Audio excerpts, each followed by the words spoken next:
there's no question that the Christian right in the U.S. has made huge gains politically, but they're doing it fairly under the radar because Trump has just catered to their basically every demand in return for their support. So.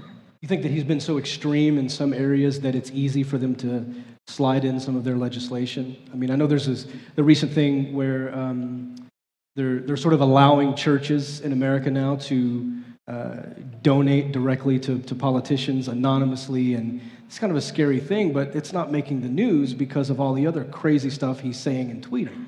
So he's almost like a big distraction for real things that are going on. Well, it's a bad sign that even I can't care about it.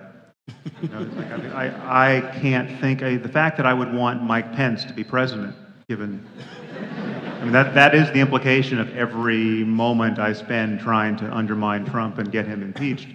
I seem to want a Christian theocrat in the White House. You can all thank me when that happens.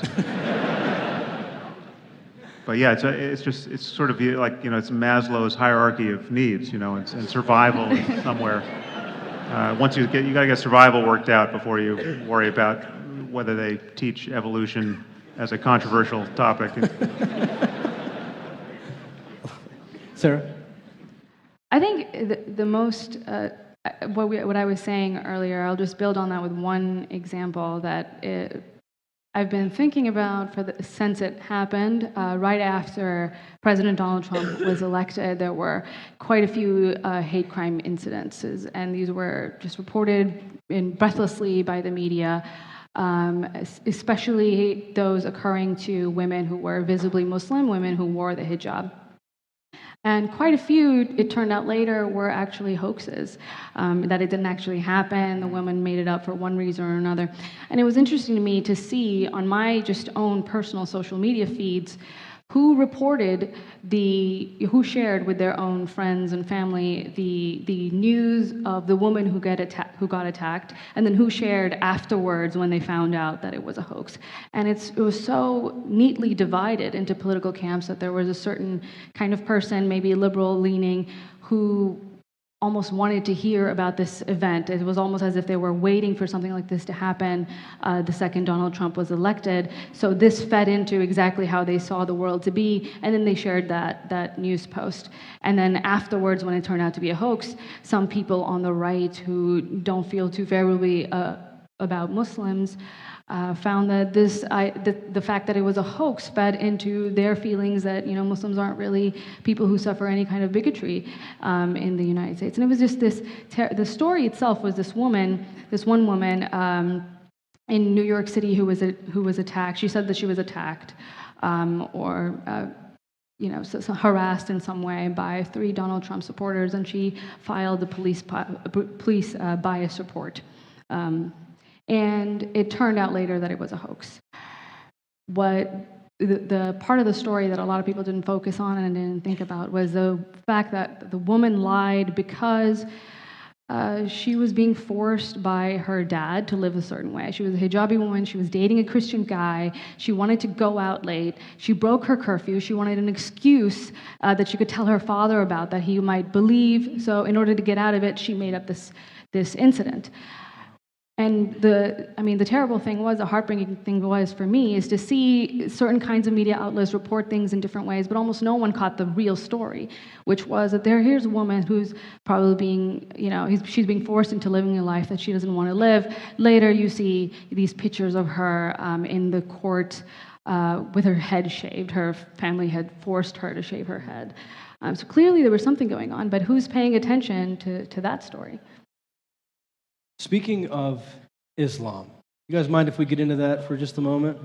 I had Gad Saad on my podcast, and he's very outspoken, of course, about this topic, and we got into this idea of Islam reformation. Do you believe that's possible, to reform Islam to be more, I guess, in a way like Christianity, and where people hold their beliefs, but I'm not going to say no one, very few people are out trying to physically force these things to happen by force, and instead are much more moderate about it. Is it possible to introduce an idea of Islam that is reformed? Well, actually, Sam, I want to know where you are with this right now, because I know some of your ideas have shifted since your conversation with Majid Nawaz. So where do you stand on this issue? Well, I guess I would distinguish between what I hope will happen and what I think is likely in any kind of time frame that we can be consoled by. You know, I clearly I hope it's reformable, and it's and I don't really. I mean, this is Majid's line. Most of you probably know who Majid Nawaz is, but he was my collaborator on this book, Islam and the Future of Tolerance, and it started out sort of as a debate, but then we converged on a lot of points. And you know, his line is: listen, if you think reform is hard, just think of what it would take for 1.6 billion Muslims to apostatize and become atheists. I mean, that's clearly a higher bar. So reform is the easier project, however hard it might be. The problem, and I think this is more where you sit, is that in arguing for atheism, intellectually, ethically, you're standing on very firm ground. It's very straightforward to argue for why you shouldn't think the Quran or any other book was dictated by the creator of the universe.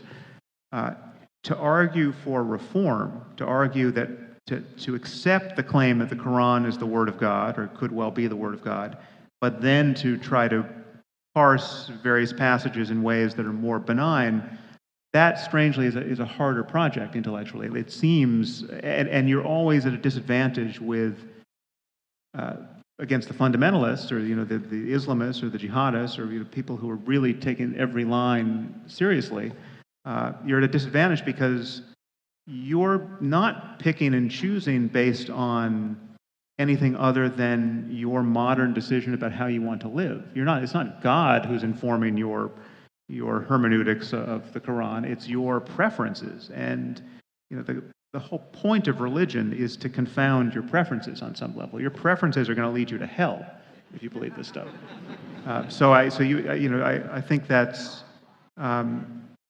I mean, I agree with both of you, or I mean, both of you sound plausible. Do you agree with Majid in the point that it's more likely to see Reformation? Well, it's definitely a heavier lift.